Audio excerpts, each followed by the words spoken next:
Digital ghosts are an experience shared by many. It refers to how data footprints and an online presence means that people seem to exist even after they have passed on. But there have also been cases of so-called supernatural digital ghosts, where real conscious entities haunt and manipulate electronics, from glitches to disembodied voices, a whole range of strange occurrences. I wanted to take this concept and see what kind of designs I could create from this idea of haunted technology. None of these ideas are that unique. A lot of media like creepypastas involve this type of story, like that one of the Haunted Majora's Mask game called Ben Drowned.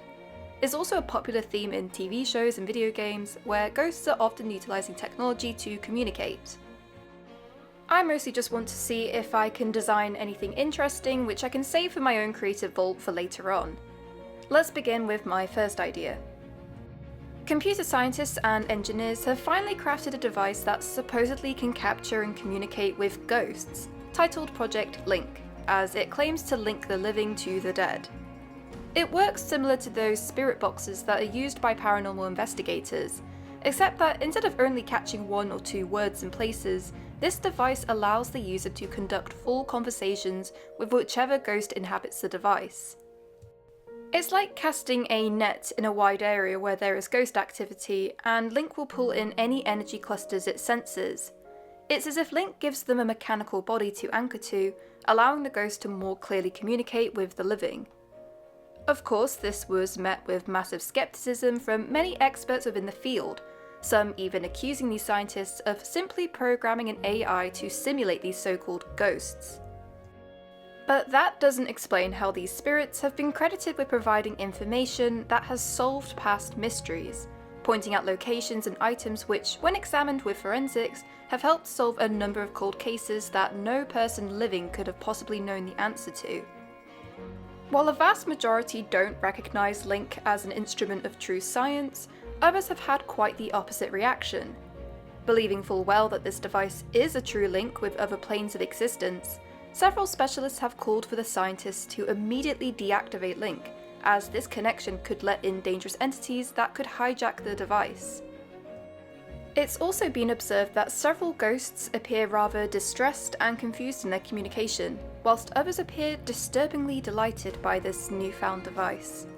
2 people are required to be with the device at any time of usage after an incident involving a solo tester ended in a nervous breakdown. It isn't understood entirely how Link has the capability to capture ghosts and provide a clear communication channel.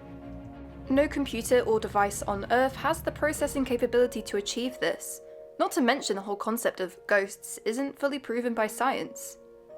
The scientists behind Link's design remain ever so secretive about the development of this one-of-a-kind device, with any document relating to production remaining completely confidential from any outsider. The small pieces of information that are released contain many redacted paragraphs.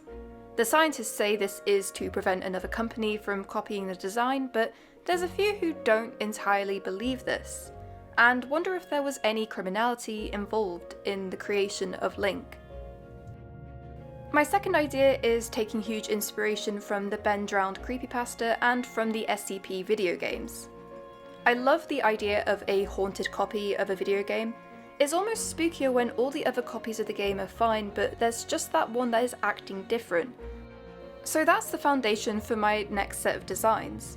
In a research facility much like SCP, Secure, Contain and Protect, one of the subjects under observation is a console game from the early 2000s, aimed at an audience of all ages. The game title is rather generic, being My Royal Academy Story, and it was advertised as a slice-of-life RPG where you could customize your character and title, and go to school, make friends, and learn about being royalty in a fun fantasy world.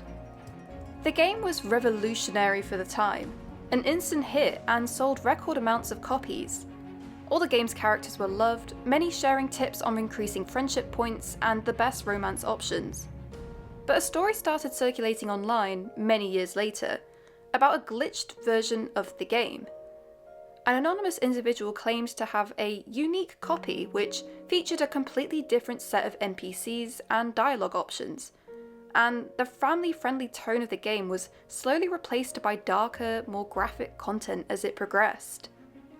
This unknown individual goes on to mention the teacher, an important character whose model remains the same as in other copies, but her design turns more uncanny as the game progresses.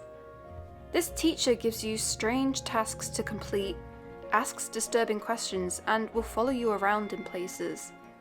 And as for your fellow students, they appear fine at first, but start to act strangely, sometimes breaking down in tears, but then it's as if a mysterious force pushes them back into character.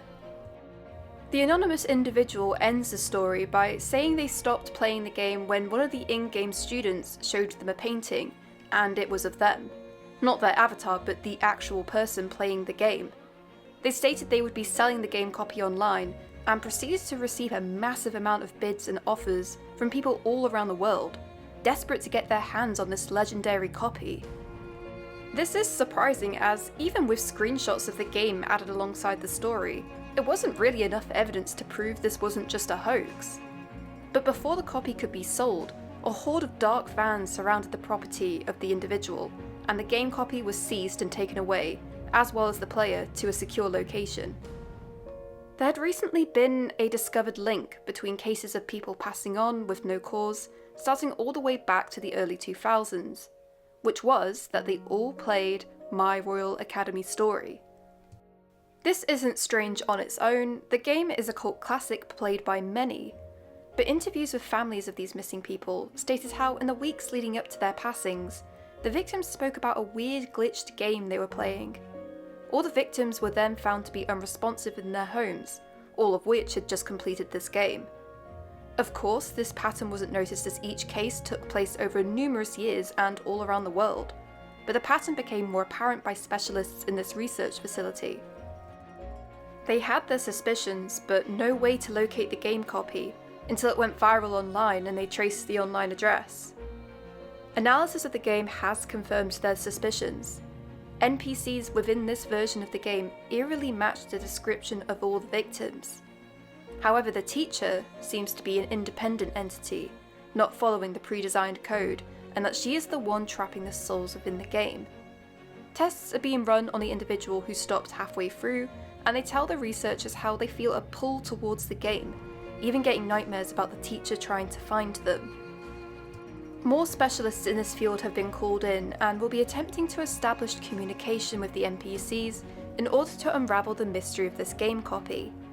The researchers have also reached out to the company behind the game's development for an interview and possible inquiry, and in response, the lead developer of the game has arrived at the facility to help with the investigation, drawn in by the curiosity of this rogue copy. My third and last idea takes a lot of inspiration from The Amazing Digital Circus, an online YouTube series. So the idea focuses more on the desire of digital ghosts, people who want to live on past death, and try inventing ways to upload their minds to the digital plane, the ultimate form of escapism. They don't want to just copy their minds, essentially just creating a clone, they want to transfer the entire consciousness across. The science behind this is purely experimental and hasn't yielded positive results, but scientists and programmers remain hopeful. Here's what one of the lead engineers behind the project has to say. The human soul has a difficult time anchoring within specially constructed computers because there is nothing to emotionally connect with. What would this digital world look like from their perspective? Would they have a body, senses? Would they feel hungry or sleepy? Feel that they are still real? Perhaps it is this doubt in how they would experience this new home, which is what prevents the soul from successfully tethering. There needs to be created a simulation so real within the computer program that the soul feels that they can belong there. It needs to be somewhere they would feel both comfort and wonder, a worthy home for the soul. Otherwise it will simply depart and float away if it has no suitable host. The mind is one of the most powerful computers imaginable, and it is this power that I believe is making the experiments fail. The subconscious mind is too smart, too aware. It may know the digital realm is no place for a human soul. The mind is essentially rejecting these offers of a new body, as it doesn't yet meet the requirements for a soul on an emotional level. It's locking us out like it's an antivirus software, protecting the mind from being hijacked. I believe slow introduction is the solution. The subject should experience simulations that get more vivid than the last, scanning the brain at every point to understand what it experiences.